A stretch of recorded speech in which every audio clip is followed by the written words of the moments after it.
سلام چه همزمان با هم سلام دارید. خوش اومدید به ویدئوی امروز. در این قاب نازنین چه تکونی میخوری ها. خیلی دیگه تو اینجا نشستی استابلایزر داره آیفون خوش اومدید به ویدئوی امروز. در این قاب نازنین هستیم در خدمت شما و حاج امیرعلی عزیزم. دشمن کلا زیاد حرف دوست دارم حرف زدن منو. یکی اینو دوست دارم، یه دونه چی ادای فوتو که در میارم. جناب من تاش شده بود. من کانسرت بودن نتونستم بیام. امروز خب مثل هر سری میخوایم که در پیشرفت زندگی بچه‌ها در حد خودمون آره یه هر روز یک قدم چسید حتی در مسیر زندگیتون بعد کسی حرف کوچیکی هر روزم حتی درباره پیشرفت در زندگی بزنیم بچه‌ها در ما میشه چقدر؟ میشه 30 تا حرف مثبت. 30 تا نصیحت. 30 تا. حالا نصیحت کنم ما تجربه‌امون رو میگیم در حدی نیستیم به این گل دخترا و گل پسرا اصلا چیز کنیم. اول گفتی گل دخترا. نه قبلا گفتم الپسرا اول ویدئوی قبلی. آره. ولی پسرا کانتنت عجب کانتنت. خیلی کانتنت نمیاد. بچه‌ها ساعت 1 ظهر و همه دارن مدرسه میگردن. شما هم شما الان مدرسه ولی ما نه گفتم برم خونه ویدیو ضبط کنم که امیرعلی گفتش تو ما گفتم بریم خونه تو ضبط کنی گفت نه گفت تو ماشین. گفتم چشم ما هم که پیرو به دستورات شما هستیم تمام شده دارم. توی مسیر کاری که داریم ریسک های فراوانی است. شما وارد هر کاری میشی ریسک رو به هر حال باید بپذیری. امروز بس ریسک بگیر. تایتل ویدیو در بیاد دیگه. ریسک بکن پول در بیاد. کلا تو هر کاری بچه‌ها ریسک پذیر باشید ولی محتاطانه عمل کنید. میدونید یه تصمیمی که خیلی واقعا بهش پایبندم اینه که شما با فکر باز تو هر کاری، حالا راجع به ادیت نمیگم، تو هر کاری با دست باز و با فکر و تحقیق زیاد اون کار رو انتخاب کنید، اون حرکتی که میخواید انجام بدید، اون پلنی که دارید. ولی وقتی که شروع کردید یا چشو ببند به این چیزا دیگه، فقط تو مسیرت ادامه بده. خب پس اصلا تو هر مثلا این مثال میدونی بابام در چی میزد به من؟ سر ازدواج میگفت با چش باز انتخاب کن ولی دیگه ازدواج کردی چشتو ببند. این خیلی فکت مثبتیه که الان دارم فکر میکنم راجع به تمام چیزهایی که تو زندگی وجود داره این کار آمده. بزرگترین ریسک جدا از سرمایه نظرم چیه؟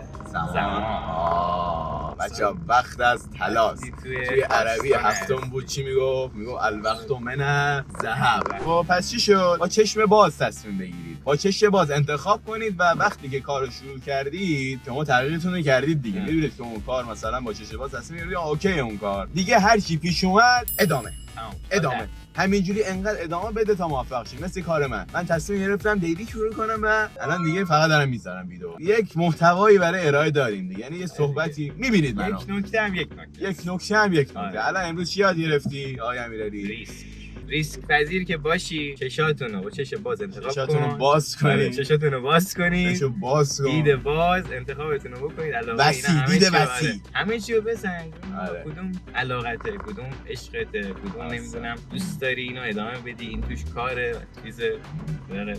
من دیدم اینجوری کردم. حواسم به بانو دست. حواست رفت به بانو. نه بانو آخه مون. گفت من برم. بعد داشت میرفت من نرفتم.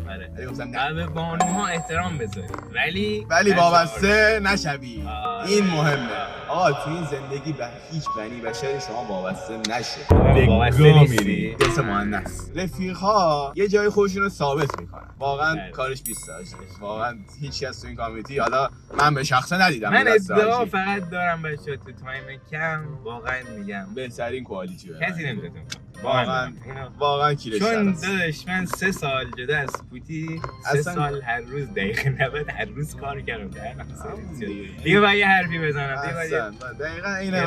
من واقعا این ادعا رو میتونم داشته باشم تو تایم سری هیچ کس که نه، یعنی مهارتم خوبه تو تایم سری میتونم. من همه زحمت میکشه، هر کی یه زحمت میکشه خفنه. تو این کامیونیتی واقعا همه بچه‌ها درست و باحالن، بچه‌های باعثن. غیر از یه نفر درام رو شروع کرد من نمیرم یه نفر، حالا یه نفر رو حدس بزنید که کیه. اینجوری من نمیرم اصلا ادیتور یوتیوبر یه دو سه نفر هستن واقعا بگید خیلی انسان کیه بچه‌ها بگن بذار اینطوری حاشیه بشه. ما کسی کار ما از همون اول بچه بی حاشیه رفتیم جلو. ما ترفند پوتیو گرفتیم. پوتی از همون اول هر کسی از راه پیدا میشد میومد به مردم بکشون. و دیروز هم داشتم اتفاقا با پوتی صحبت میکردم، میگفتم که آقا گفتش مثلا فلان کارو بکن اینو بکن اونا، بعد تهش گفت ای محمد ولی به حرف هیچ کس اهمیت نده، منو ببین بکشم همیشه، من ویدیو میذارم بکش باشه زندگی همون کارت هم میکنی دیگه. میدونی بعد اینجوریه که بچه کلا روی نظرات منفی مثلا، حالا من اینجوری هم که کلا رو نظرات یه کاری کنید بچه روتون تاثیر نذاره، نه خیلی مثبتش نه خیلی منفیش، ولی منفی رو اصلا کلا آقا بذار کنار، بکری توی زبان گیلکی یعنی که بذار کنار، به اونجا آره به اونجا تو انتقاد فرق داره، حسوده، جمونیه، حرومزاده است.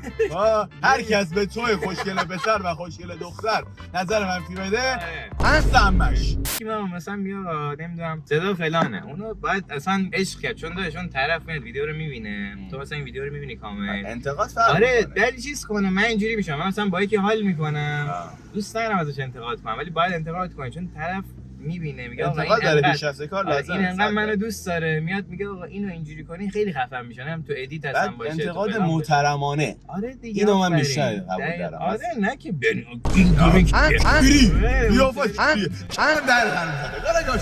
خانواده بگم با همون ساپورت اونا که خیلی مهمه، اگه داشته باشید بیشتر جلو میری، نداشته باشید سخت‌تره، ولی خب یه حداقل میشه نیاز برای یه کاری که میخوای، هر کاری بهایی داره، یه پیش نیازی داره. آره ولی دیگه خانواده دیگه ساپورت کردن، بقیه فامیل اصلا بگیر بگا واقعا میگم ببین چیه کمیالی هم تو این کرد.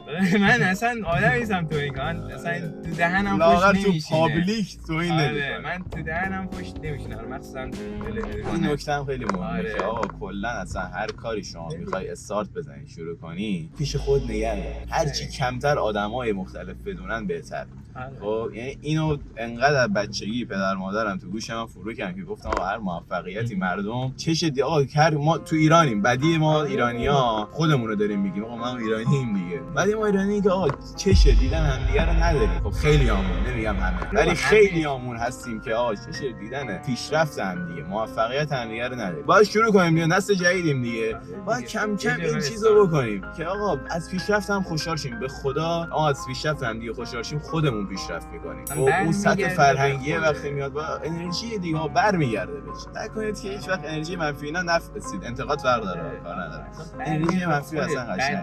بعد برمیگه آجی اصلا تو صبح بلند شی به خودت بگی من امروز مثلا بهترین روز به خودت برات بهترین روز میشه، انقدر اتفاقی خفن میاد، ولی پاشی اصابت خورد پشت به اینو پشت بدی وای نمیدونم چیزه فلان. به خدا ما هم تو این زور زمین زندگی میکنیم، دلار 113 تومانی رو دیدیم، درک میکنم که 100% اعصاب آدم، منم آقا صبح بیدار میشم میبینم وضع مملکت یهو مثلا 180 درجه فرق کرده اصلا خوب میشه، ولی ما ادامه داد دیگه. میدونی ما مثل خودتون، ما مثل شما واقعا ما تو فشاریم. میگم من همیشه گفتم از صفر شروع کردیم، حتی سیستم نداشتیم بدون گرافیک و اینا بود و با حقوق 20000 تومان. خب ولی اون جرقه خورد دیگه، خدا رو شکر توی سن کم خورد و مثلا الان روی این سنی هستیم بازم میدونی اون انگیزه برای کار هستی. خدا رو شکر. اینم برای همتون آرزو مندم که بچه‌ها به علاقتون برسید و همون علاقه رو پیشرفت بدید و بهتر. خیلی حرفای فلسفی زدیم، خیلی حس می‌کنم که یه ذره به گروه‌خونی ما نمیخوره اینجور حرفا، ولی چیزی بود که برام پیش اومد. نه چیز اضافه تری گفتیم، نه چیز کمتری بریم به شما بگیم نه اینا رو نگیم، ولی زیادی هم چیزی بود که مثلا برام عقل ناقصمون هر چی که ذهن کوچیکمون همون هر چی که بتونه مثلا یه ذره کمک کنه به همسن سال خودمون میگیم. میتونیم گوش ندید، ما پشیزی نیستیم که بخواد گوش بدید، ولی تجربه ما بود و حرفی بود که دوست داشتیم با شما حرف بگم ببندیم. در نتیجه چیکار کن؟ در نتیجه دختر پولدار بگیر هم بود شوگر دادی شوگر مامی اصلا اینا خدافظ وحشتناکه. ترویج اینایی که گفتیم غیر از شوگر مامی و شوگر دادیه. یعنی اگه این دوتا پلن شما داشتی یا شوهر پولدار یا همسر پولداشی برو بزن تو گوشش تو حرفای ما. اگه همسر پولدار داری برام کامنت هر چی دوست داشتی. حالا که بسته کامنت شد، ادی جون نازنین و گلپسر داداش، ادی جونی بپری بالا کامنت رو بخون. چشم استاد. کامنت اول: میشه به عنوان چالش یه ویدیو با لهجه رشتی بگیرید؟ 2 علامت سوال. خجالتی. گلب. ایده باحالی بود. چشم، حتما این ایده رو انجام میدیم و ویدیوشو به زودی میذاریم. عشق من. کامنت بعد: ادی جون، غیر از اینکه لایک و کامنت گذاشتم هایپم کردم، با انرژی بیشتری ادامه بدی. دمت گرم ماجی، تو دیگه خیلی دکت تلاس. مرسی. و کامنت آخر: خدای حلال داداش. گلب. منم امیدوارم یه روز ادیتور بشم. فعلا دارم سیستم رو جور میکنم. ان شاءالله که در ادامه مسیر بهتر کنی و پوزتو بدیم. عشق. ممنون از کامنت های قشنگتون. به تو گفته بودم یه نفر من کامنت گذاشته بود که من اصلا به تو 2 شخصیتی مگه مثلا چیزی می‌کنی اینا.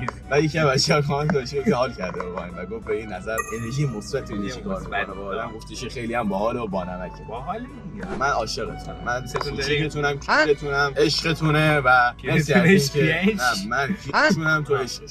مرسی. برات رسپکت قائل شدم. همین نازنینم. آره عشق منی. میبوسم از اینکه اومدی تو این ویدیو. عاشقتونم. هر روز، هر ساعت، هر ثانیه ما اینجا پلاسیم و با ویدیوی فردا میبینم. حالا شاید لایو فردا.